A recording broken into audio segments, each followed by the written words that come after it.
So how can I get my podcast onto Spotify? Daniel? So the basic thing we need to do is create something called an RSS feed. An RSS feed lists things like the title, the description, where the file actually lives, the podcast itself. They then take that and then they feed that into their store. And obviously in this case, it's free to access those things. But the RSS feed, the really simple syndication, it's a way that used to be used and still is to some extent for publishing blogs and things like that as well. So there's an easy way of doing this, right? Yeah, normally you're not going to manually create these. So you can use a tool that basically allows you to upload your audio files, give them a title, give them a description, and then it creates the RSS feed. And the particular one we use is called Libsyn, libsyn.com.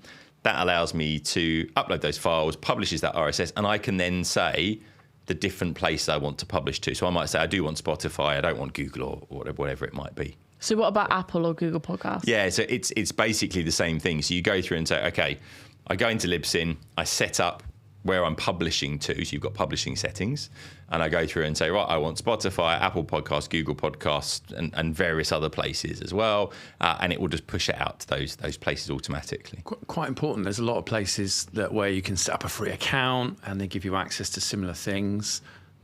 Caution. Like, read the small print. Very often you're signing away your rights to that content in some significant way. So it varies from platform to platform.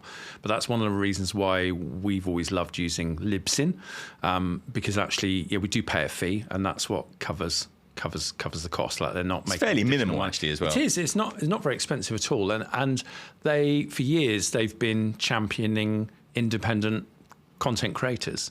So, their whole financial model is built around, not like pulling in other people's content and like raising advertising revenue off of the back of it, which is what a lot of these free models do.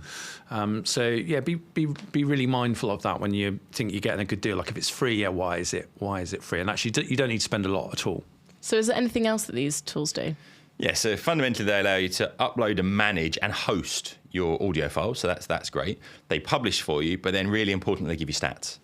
And they'll tell you how many downloads you've got, they'll tell you which episodes are the most popular, what countries you've got listeners in, all those kind of things as well. But importantly, if you want to sell advertising, it gives you something you can audit your numbers against. So I could just say to you, I get 10,000 listeners every day, prove it.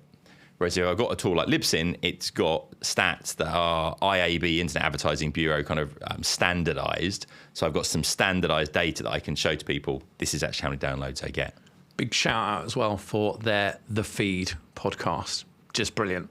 I mean, it helped us so much in the early days, and they're constantly producing new content on, the latest standards, the latest features, the latest networks. So, and it's a fun show. So definitely, I would recommend subscribing to that if you're into podcasting. You'll learn a ton of stuff, and you don't have to be a Libsyn subscriber either. It's a free podcast, but definitely take a listen.